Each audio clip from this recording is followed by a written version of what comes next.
হিন্দু পানি গ্রন্থে আমরা 4 যুগের বর্ণনা পাই, যার মধ্যে প্রথম সত্যযুগ, যেখানে ভালো এবং খারাপ শক্তি আলাদা আলাদা লোকে থাকত, যেটা আমরা দেবলোক ও অসুর লোক নামে জানি। তারপর আসে ত্রেতা যুগ, যেখানে ভালো এবং খারাপ শক্তি একই লোকে একসাথে থাকত, যেমন রাম ও রাবণ। তারপর আসে দ্বাপর যুগ, যেখানে ভালো এবং খারাপ একই পরিবারে থাকত, যেমন পাণ্ডব এবং কৌরব।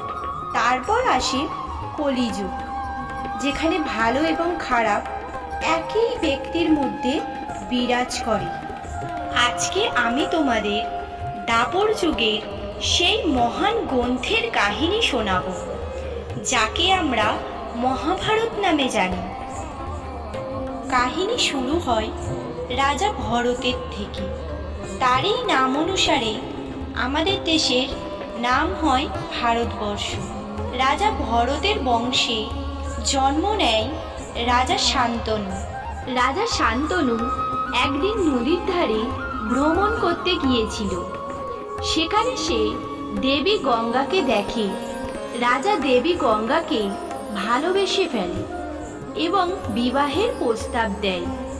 দেবী গঙ্গা বিবাহের জন্য একটি শর্ত রাখে, আমার কোনো কাজে আপনি বাধা দেবেন না, তাহলে আমি আপনাকে ছেড়ে চলে যাব। রাজা শান্তনু মেনে নেয়। দেবী গঙ্গা বিবাহের পর 7টি পুত্র সন্তানের জন্ম দেয়, কিন্তু সে সেই 7টি পুত্রকেই নদীতে ভাসিয়ে দেয়। রাজা শান্তনু কিচ্ছু বলে না, কিন্তু দেবী গঙ্গা যখন 8ম পুত্রকে জন্ম দেয় এবং নদীতে ভাসিয়ে দিতে যায়, তখন রাজা শান্তনু দেবী গঙ্গাকে বাধা দেয়। দেবী গঙ্গা বলে, আপনি আপনার প্রতিজ্ঞা রাখেননি, আমি চলে যাচ্ছি, কিন্তু তোমার এই পুত্র বীর ও মহান হবে। এই পুত্রের নাম হবে দেবব্রত। বিশ্বের প্রতিজ্ঞা।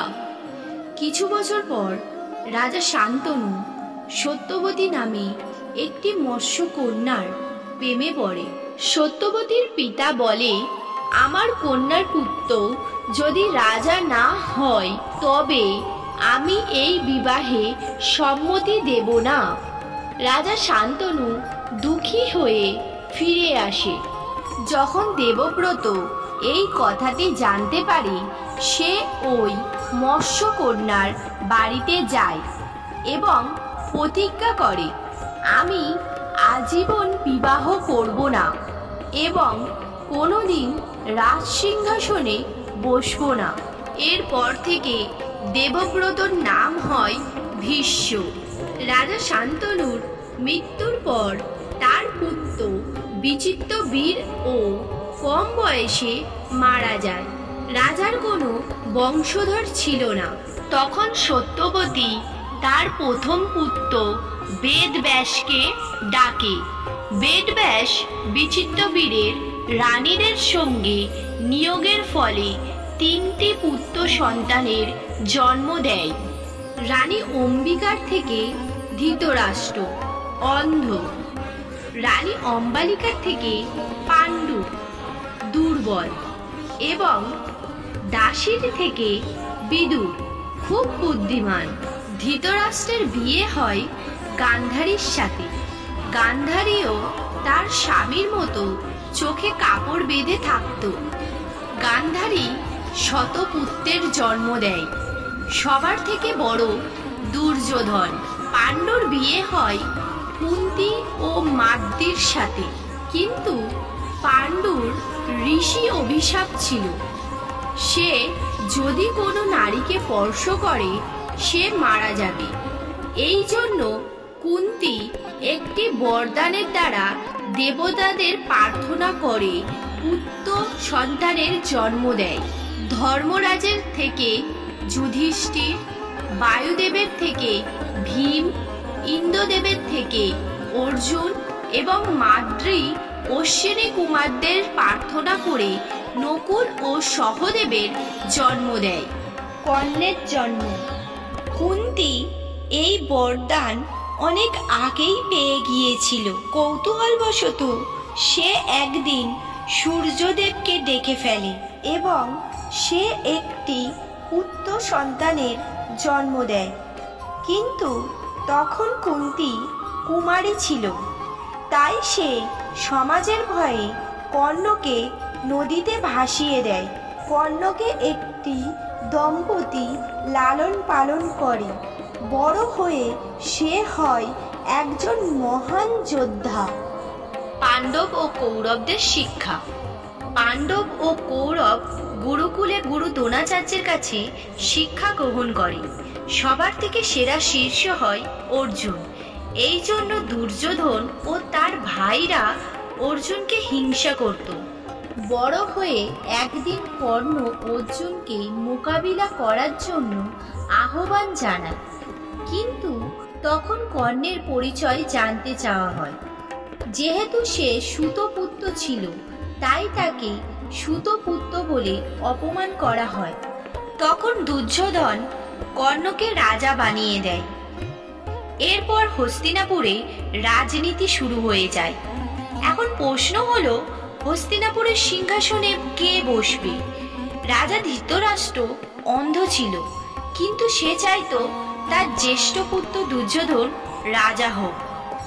অন্যদিকে ভীষ্ম, বিদুর ও অন্য সবাই চাইতো যুধিষ্ঠির রাজা হওয়ার যোগ্য। লাক্ষাগৃহ চক্রান্ত। দুর্যোধন ও তার মামা শকুনির ভয় ছিল পাণ্ডব হয়তো রাজা হতে চাইবে, তাই তারা লাক্ষাগৃহ চক্রান্ত করে। একটা মহল বানায়, যেটা পুরোটাই মোম আর কাঠের তৈরি। পাণ্ডবদের ওই মহলে পাঠিয়ে দেয় এবং রাতের অন্ধকারে ওই মহলে আগুন লাগিয়ে দেয়।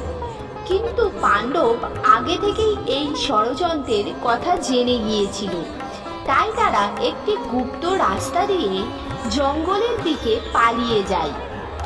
জঙ্গলে পাণ্ডব বেশ বদল করে সাধারণ মানুষের মতো থাকতে শুরু করে। ওখানে ভীম একজন রাক্ষসকে হারিয়ে রাক্ষসী হিড়িম্বাকে বিবাহ করে এবং তাদের একটি পুত্র সন্তান হয়, নাম ঘটোৎকচ। দ্রৌপদীর স্বয়ম্বর সভা। রাজা দ্রুপদ তার কন্যা দ্রৌপদীর বিবাহের জন্য একটি লক্ষ্যভেদের প্রতিযোগিতা রাখে, যেখানে দূর দূরান্ত থেকে অনেক রাজা ও রাজকুমাররা আসে এবং লক্ষ্যভেদে ব্যর্থ হয়। তখন একটি গরিব ব্রাহ্মণের বেশে অর্জুন লক্ষ্যভেদ করে এবং দ্রৌপদীর সঙ্গে তার বিবাহ হয়। কিন্তু ওই স্বয়ম্বর সভাতে কর্ণকে সুতপুত্র বলে অপমান করা হয়। যখন পঞ্চপাণ্ডব ঘরে পৌঁছায়, কুন্তী না দেখে বলে, যা এনেছো 5 ভাই ভাগ করে নাও। এইভাবে দ্রৌপদীর বিবাহ হয় পঞ্চপাণ্ডবের সাথে। এরপর হস্তিনাপুরে পাণ্ডবদের একটি শুষ্ক ভূমি দেয়া হয়, নাম খাণ্ডবপ্রস্থ। পাণ্ডবরা সেই শুষ্ক ভূমিতে একটি সুন্দর নগর তৈরি করে, নাম দেয় ইন্দ্রপ্রস্থ। পাশা খেলা। দুর্যোধন ও শকুনি নতুন চাল চালে পাণ্ডবদের পাশা খেলার জন্য আহ্বান জানায়। যুধিষ্ঠির ধর্মপ্রিয় ছিল, তাই সে পাশা খেলার জন্য রাজি হয়। শকুনি চালাকি করে, একে একে পাণ্ডবদের থেকে সবকিছু জিতে নেয়, রাজপাট, সেনা, এমনকি দ্রৌপদীকেও। দ্রৌপদীর বস্ত্রহরণ। সভাতে দ্রৌপদীকে চুল ধরে টেনে টেনে আনা হয়। দুর্যোধন তার ভাই দুঃশাসনকে দ্রৌপদীর বস্ত্রহরণের আদেশ দেয়। সভাতে সবাই চুপ ছিল, ধৃতরাষ্ট্র, কর্ণ, দ্রোণাচার্য, এমনকি ভীষ্মও। দ্রৌপদী শ্রীকৃষ্ণকে স্মরণ করে। তারপর তার বস্ত্রই শেষ হচ্ছিল না। দ্রৌপদী শপথ নেয়, যতদিন না দুঃশাসনের রক্ত দিয়ে তার চুল ধৌত করবে ততদিন সে তার চুল বাঁধবে না। পাণ্ডবদের বনবাস। পাণ্ডবদের 13 বছরের বনবাস, যার মধ্যে শেষ বছরে অজ্ঞাতবাসের সাজা দেয়া হয়। বনবাসে ভীম হনুমানের থেকে বরদান পায়। অর্জুনও দেবতাদের কাছ থেকে দিব্যাস্ত্র পায়। যুধিষ্ঠির ধর্মরাজের সম্মুখে প্রশ্ন উত্তর পরীক্ষায় সফল হয় এবং নকুল ও সহদেব ও জ্ঞান লাভ করে। বিরাটনগরে অজ্ঞাতবাস। বনবাসের শেষ বছরে পাণ্ডবরা রাজা বিরাটের কাছে লুকিয়ে থাকতে শুরু করে। যুধিষ্ঠির হয়ে যায় রাজার পরামর্শদাতা, ভীম হয়ে যায় ভোজনের কারিগর, অর্জুন হয়ে যায় নর্তকী, নকুল ও সহদেব পশুপালক এবং দ্রৌপদী রানীর দাসী। 13 বছর পূর্ণ হয়ে গিয়েছিল। এবার পাণ্ডবরা তাদের নিজেদের রাজ্য ফেরত চায়, কিন্তু দুর্যোধন রাজি ছিল না।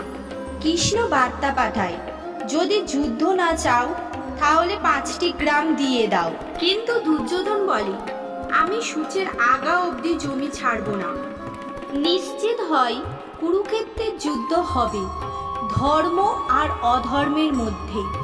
যুদ্ধ হবে ভাই আর ভাইয়ের মধ্যে, যেখানে তরোয়াল হবে সম্পর্কের থেকেও বড়। যুদ্ধের প্রস্তুতি। একদিকে ছিল পাণ্ডব আর অন্যদিকে কৌরব। সব থেকে বড় চিন্তা ছিল কে কার হয়ে যুদ্ধ করবে। কর্ণ, দ্রোণাচার্য, ভীষ্ম, অশ্বত্থামা, কৃপাচার্য সবাই কৌরবদের দিকে। অন্যদিকে দ্রৌপদ, ধৃষ্টদ্যুম্ন, অভিমন্যু, ঘটোৎকচ এরা পাণ্ডবদের দিকে। সব থেকে মূল্যবান প্রশ্ন ছিল শ্রীকৃষ্ণ কার হয়ে যুদ্ধ করবে। শ্রীকৃষ্ণ অর্জুন এবং দুর্যোধনকে ডাকে আর বলে, আমার কাছে দুটো বিকল্প আছে। একদিকে আমার অপরাজিত সৈন্য আর অন্যদিকে আমি, কিন্তু নিরস্ত্র। দুর্যোধন বলে, আমার সেনা চাই। অর্জুন বলে, পার্থ, আমার আপনাকে চাই। শ্রীকৃষ্ণ হয়ে যায় অর্জুনের সারথি। কৌরবদের সেনাপতি হয় ভীষ্ম, কিন্তু ভীষ্ম শর্ত রাখে, আমি পাণ্ডবদের মারব না, শুধু লড়ব। যুদ্ধের প্রথম দিন অর্জুন যখন তার সামনে তার পিতামহ, গুরু এবং আত্মীয় পরিজনকে দেখে, তার হাত থেকে ধনুক পড়ে যায়। অর্জুন শ্রীকৃষ্ণকে বলে, আমি আমার আপনজনদের ওপর কিভাবে তীর চালাবো? তখন শ্রীকৃষ্ণ অর্জুনকে উপদেশ দেয় যে জীবন একটি চলমান যুদ্ধ, যেখানে আমাদের একমাত্র কাজ হলো কর্তব্য পালন করা। এখানে শ্রীমদ্ ভগবদ গীতার সূচনা হয়। মহাযুদ্ধ শুরু হয়। প্রতিদিন কোনো না কোনো বীর যোদ্ধার প্রাণ হারাচ্ছিল। ভীম নিজের গদা দিয়ে 1000 সৈন্য বধ করে। অর্জুনের তীরের গর্জনে সবাই ভয় পেয়ে যায়। ভীষ্মের পতন। শিখণ্ডী যে স্ত্রী হয়ে জন্মেছিল, ভীষ্ম তাকে মহিলা মানত, তাই তার ওপর অস্ত্র চালাতো না। কৃষ্ণ চালাকি করে শিখণ্ডীকে অর্জুনের সামনে দাঁড় করিয়ে দেয়। ভীষ্ম অস্ত্র ত্যাগ করে। তখন অর্জুন ভীষ্মকে পরাজিত করে। ভীষ্ম মাটিতে পড়ে না, তীরের সরসজ্জায় শুয়ে থাকে। ভীষ্ম বলে, আমি উত্তরায়ণ না আসা অবধি প্রাণ ত্যাগ করব না। দ্রোণাচার্যের বধ। একদিন দ্রোণাচার্য অজেয় হয়ে গিয়েছিল। তখন যুধিষ্ঠিরকে দিয়ে মিথ্যে বলানো হয়। অশ্বত্থামা হতইতি গজু, অশ্বত্থামা মারা গিয়েছে। দ্রোণ এটা শুনে পুত্রশোকে অস্ত্র ত্যাগ করে। তখন ধৃষ্টদ্যুম্ন দ্রোণাচার্যকে বধ করে। কর্ণের বধ। কর্ণ আর অর্জুনের যুদ্ধ হয়। কর্ণের রথের চাকা মাটিতে আটকে যায়। কর্ণ বলে, কিছুক্ষণ অপেক্ষা করো, রথের চাকা উঠিয়ে নিই। তখন কৃষ্ণ বলে, যখন অভিমন্যুকে একলা পেয়েছিলে তখন অপেক্ষা করেছিলে? অর্জুন তীর মারে এবং কর্ণ মারা যায়। দুর্যোধন বধ। শেষে বেঁচে থাকে দুর্যোধন। দুর্যোধন আর ভীমের গদা যুদ্ধ হয়। কৃষ্ণ ইশারা করে দুর্যোধনের উরুতে আঘাত করতে। ভীম দুর্যোধনের উরু ভেঙে দেয়। দুর্যোধন মারা যায়। অশ্বত্থামার অভিশাপ। যুদ্ধ শেষে অশ্বত্থামা বদলা নেয়। সে রাত্রিবেলা পাণ্ডবদের সব পুত্রকে ঘুমন্ত অবস্থায় মেরে ফেলে। পাণ্ডবরা অশ্বত্থামাকে বন্দি করে। শ্রীকৃষ্ণ অভিশাপ দেয়, তুই 1000 বছর বেঁচে থাকবি দুঃখে, কষ্টে, যন্ত্রণায়। 18 দিন পর কুরুক্ষেত্রের যুদ্ধের সমাপ্তি ঘটে। সব বড় যোদ্ধারা মারা যায়। পাণ্ডবরা রাজ্য ফিরে পায়, কিন্তু সব কিছু হারিয়ে। যুদ্ধ শেষে পাণ্ডবরা স্বর্গে যায়, কিন্তু একটা যুগের সূচনা এখনো বাকি ছিল, সেটা হলো কলিযুগ। মহাভারত গ্রন্থের লেখক। যুদ্ধের বর্ষবাদে ঋষি ব্যাস মহাভারতের পুরো কাহিনী লিখতে চায়। তিনি বলেন, এই কাহিনী এতটাই বড়, কোনো দিব্য লেখক ছাড়া এই কাহিনী লেখা সম্ভব নয়। তখন ভগবান গণেশ প্রকট হয়। গণেশ শর্ত রাখে, আমি লিখব, কিন্তু না থেমে। আপনি থামলে আমি আর লিখব না। ব্যাসজিও শর্ত রাখে, প্রতিটি শ্লোকের অর্থ না জেনে তুমি লিখতে পারবে না। এইভাবে 100,000 শ্লোকে মহাভারত লেখা হয়। গীতার মহিমা। ভগবদ গীতা আজও সবথেকে বেশি পাঠ করা আধ্যাত্মিক পুস্তক। মহাভারতের যুদ্ধের আগে শ্রীকৃষ্ণ অর্জুনকে গীতার জ্ঞান দিয়েছিল, যা শুধুমাত্র যুদ্ধের কথা ছিল না, যা ছিল জীবনের শিক্ষা। কর্ম করে যাও, ফলের চিন্তা করো না। পরীক্ষিতের রাজপাট ও অভিশাপ। পাণ্ডবদের পর রাজা হয় পরীক্ষিত। একদিন সে একটি ঋষির গলায় একটি মরা সাপ ঝুলিয়ে দেয়। তখন ওই ঋষির ছেলে রেগে গিয়ে তাকে অভিশাপ দেয়, 7 দিন পর তক্ষক নাগের কামড়ে সে মারা যাবে। এটা শোনার পর পরীক্ষিত গঙ্গার ধারে গিয়ে বসে পড়ে। ওইখানে সুখদেব মুনি তাকে ভগবত পুরাণের কাহিনী শোনায়। 7 দিন পর তক্ষক নাগের কামড়ে তার মৃত্যু হয়। পরীক্ষিতের মৃত্যুর পর কলিযুগের সূচনা হয়। কলিযুগ, যেখানে লোক ধর্মের থেকে দূরে সরে যাবে। মিথ্যে, লোভ, হিংসা এবং ঠকানো বেড়ে যাবে। ধর্ম কমবে, অধর্ম বাড়বে। কিন্তু প্রতি যুগের মতো শেষে ভগবানের আবির্ভাব ঘটবে। কলিযুগে ধর্ম শুধুমাত্র এক পায়ে দাঁড়িয়ে থাকবে, যেটা হলো সত্য। মহাভারত কোনো পুরানো কাহিনী নয়, এটি প্রতিটি যুগের প্রতিটি মানুষের কাহিনী। এখানে প্রতিটি মানুষের চেহারা আছে, কখনো অর্জুন, কখনো দুর্যোধন, কখনো কর্ণ, কখনো বা ভীষ্ম। প্রশ্ন ওঠে, কর্ণ কি সত্যিই দোষী ছিল, নাকি বাধ্য ছিল, নাকি দ্রৌপদীর বস্ত্রহরণই ছিল যুদ্ধের মূল কারণ? শ্রীকৃষ্ণ কি সত্যিই ধর্ম নিভিয়েছিল? তোমাদের কি মনে হয়? কমেন্টে জানিও। বন্ধুরা, ভিডিও ভালো লেগে থাকলে লাইক করো, বন্ধুদের সাথে অনেক অনেক শেয়ার করো। চ্যানেলে নতুন হয়ে থাকলে সাবস্ক্রাইব করতে ভুলো না কিন্তু। যদি এই কাহিনীতে কোনো ভুল ত্রুটি হয়ে থাকে কমেন্টে অবশ্যই জানিও। দেখা হচ্ছে নেক্সট ভিডিওতে। ততক্ষণ সবাই সুস্থ থেকো, ভালো থেকো, বাই।